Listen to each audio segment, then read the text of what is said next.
जो अयोध्या की सीट है, जिस पर भारतीय जनता पार्टी को बड़ा घमंड था, सारे घमंड को तोड़ दिया है।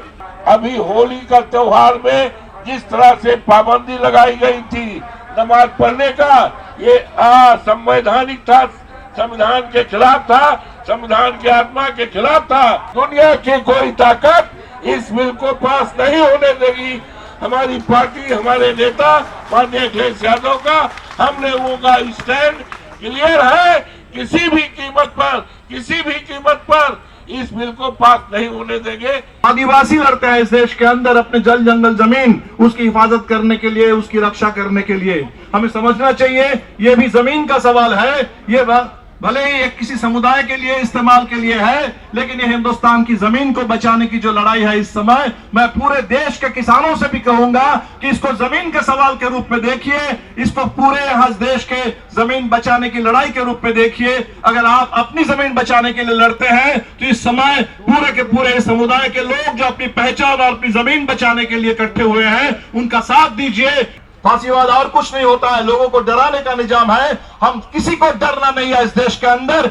हम सच के साथ है, संविधान के साथ है, एक दूसरे के साथ रहेंगे और डर के खिलाफ बिल्कुल अपने आवाज को बुलंद करते रहेंगे। खामोशी नहीं, आवाज बुलंद करने की जरूरत है।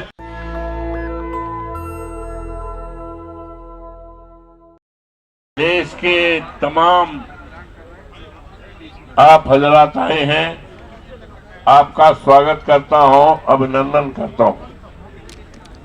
समाजवादी पार्टी का इस बिल के बारे में हमारे नेता माननीय अखिलेश यादव जी का क्या स्टैंड है, हमारे नेता धर्मेंद्र जी ने स्पष्ट कर दिया है।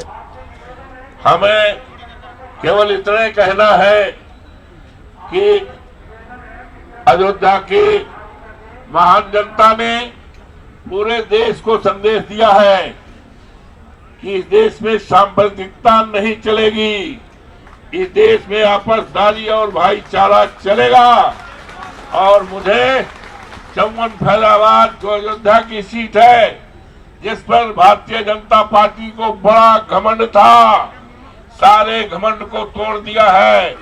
लेकिन आज अफसोस के साथ कहना पड़ रहा है कि मोदी जी की जो सरकार है इस देश में अमन चैन को तोड़ना चाहती है, संविधान को तोड़ना चाहती है। संविधान के प्रीएम्बल में लिखा है बाबा साहब भीमराव अम्बेडकर ने, जो संविधान की आत्मा है। और अभी होली का त्योहार में जिस तरह से पाबंदी लगाई गई थी नमाज पढ़ने का, ये असंवैधानिक था, संविधान के खिलाफ था, संविधान की आत्मा के खिलाफ था।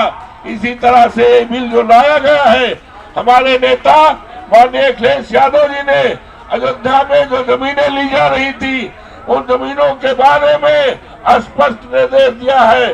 वही मंशा आज ये कर रहे हैं। दुनिया की कोई ताकत इस बिल को पास नहीं होने देगी।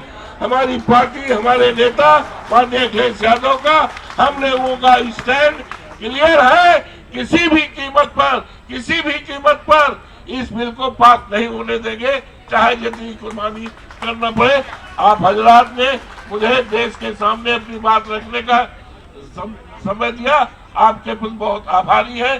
फिर इस विचार के साथ कि दुनिया की कोई ताकत इस बिल को पास नहीं होने देगी, हम लोग हर कुर्बानी देने के लिए माननीय अखिलेश यादव जी के नेतृत्व में काम करेंगे।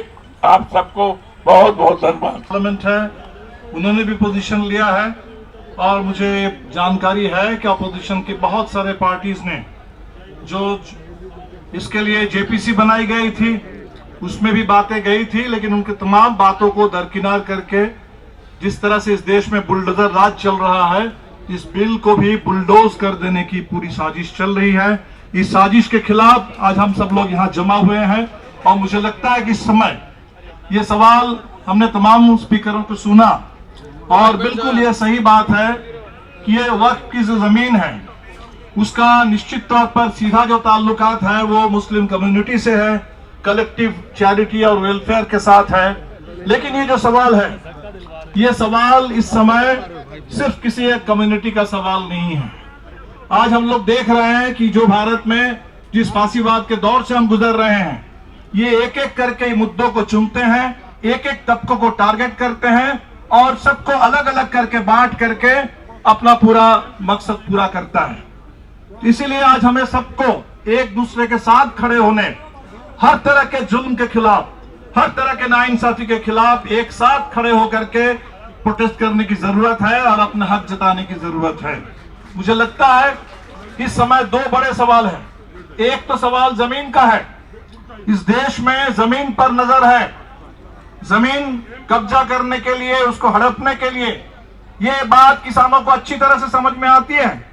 इतना बड़ा जो किसान आंदोलन खड़ा हुआ था इस पूरे देश में, भूमि अधिग्रहण के खिलाफ, हर जगह जहां किसान लड़ते हैं वो अपनी जमीन बचाने के लिए, खेती बचाने के लिए लड़ते हैं। कॉर्पोरेट का कब्जा, उस कब्जे को रोकने के लिए लड़ते हैं। आदिवासी लड़ते हैं इस देश के अंदर अपने जल जंगल जमीन, उसकी हिफाजत करने के लिए, उसकी रक्षा करने के लिए। हमें समझना चाहिए ये भी जमीन का सवाल है। ये भले ही एक किसी समुदाय के लिए इस्तेमाल के लिए है, लेकिन ये हिंदुस्तान की जमीन को बचाने की जो लड़ाई है इस समय, मैं पूरे देश के किसानों से भी कहूंगा कि इसको जमीन के सवाल के रूप में देखिए, इसको पूरे यहाँ देश के जमीन बचाने की लड़ाई के रूप में देखिए। अगर आप अपनी जमीन बचाने के लिए लड़ते हैं तो इस समय पूरे के पूरे समुदाय के लोग जो अपनी पहचान और अपनी जमीन बचाने के लिए इकट्ठे हुए हैं, उनका साथ दीजिए। इसको जमीन बचाने की साझा लड़ाई इस देश के अंदर बना डालिए। हम कहेंगे कि हमारे कॉन्स्टिट्यूशन के ऊपर ये हमला है, ये हमारे पूरे एक स्वायत्त संस्था है। किसी भी देश के तमाम स्वायत्त संस्थाओं पर हमले हो रहे हैं, उनकी सारी स्वायत्तता छीनी जा रही है और हर जगह स्टेट की दखलंदाजी है, स्टेट का दबदबा है इस समय।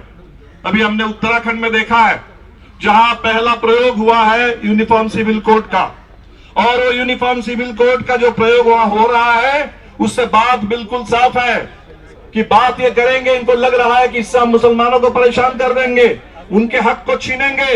लेकिन परेशान कौन हो रहे हैं? इस हिंदुस्तान के हर वो सिटीजन परेशान हो रहा है जो कॉन्स्टिट्यूशन के हिसाब से अपनी जिंदगी जीना चाहते हैं। कॉन्स्टिट्यूशन में हमें जितनी आजादी मिली है, वो रिलीजियस फ्रीडम भी है, वो अपने बारे में, जीवन के बारे में फैसला करने का भी है, वो प्यार की भी आजादी है। और आज हम देख रहे हैं कि वहां रजिस्ट्रेशन के नाम पर पूरे टोटल जो एक इंडिविजुअल की लिबर्टी है, लोगों की प्राइवेट जिंदगी है, उसमें अभी पूरे सरकार की ओर से दखल देने की साजिश चल रही है। अभी इनकम टैक्स के मामले में आप देख लीजिए, इनकम टैक्स रिटर्न के मामले में वो कह रहे हैं कि आपके सारे नागरिकों के ईमेल से लेकर के आपके तमाम जो निजी चीजें हैं उस पर दखल देने की सरकार की कोशिश है।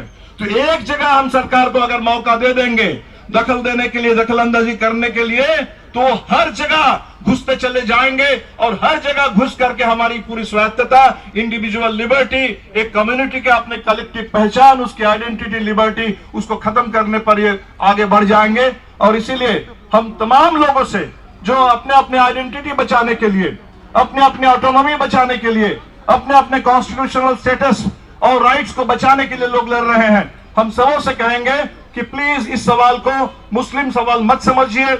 हमने देखा इस देश में जो सिटीजनशिप अमेंडमेंट एक्ट आया, उसको पहले शुरू में लोगों ने यही सोचा था कि शायद ये कम्युनिटी का कोई सवाल है, एक कम्युनिटी को नीचा दिखाने के लिए, एक कम्युनिटी को अलग करने के लिए किया गया। लेकिन आज ये बात इस मुल्क को समझ में आ रही है कि ये पूरे कॉन्स्टिट्यूशन के ऊपर हमला था।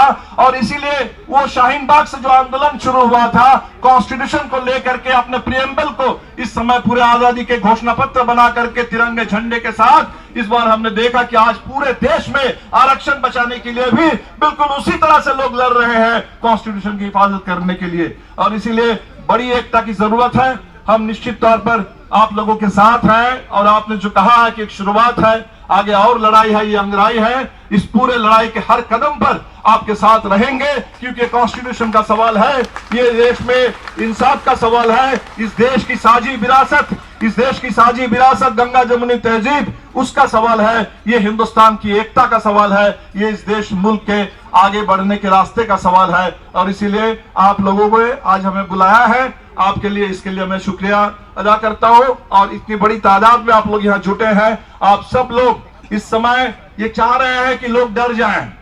ये डर का ही निजाम है, फांसीवाद और कुछ नहीं होता है, लोगों को डराने का निजाम है। हम किसी को डरना नहीं है इस देश के अंदर, इस हम सच के साथ है, संविधान के साथ है, एक दूसरे के साथ रहेंगे और डर के खिलाफ बिल्कुल अपने आवाज को बुलंद करते रहेंगे। खामोशी नहीं, आवाज बुलंद करने की जरूरत है। डर नहीं, इस समय साहस की जरूरत है। इस समय हम एकता की जरूरत है। हम सब लोग साथ हैं, लड़ेंगे, जीतेंगे। नेशनल दस्तक की आपसे गुजारिश है कि अगर इसको बचाना चाहते हैं तो नेशनल दस्तक को सब्सक्राइब करने के लिए रेड कलर के सब्सक्राइब बटन को दबाएं, फिर बेल आइकन की घंटी दबाएं। नेशनल दस्तक को बचाने के लिए बहुत जरूरी है कि हर खबर को शेयर करें, लाइक करें, कमेंट जरूर करें।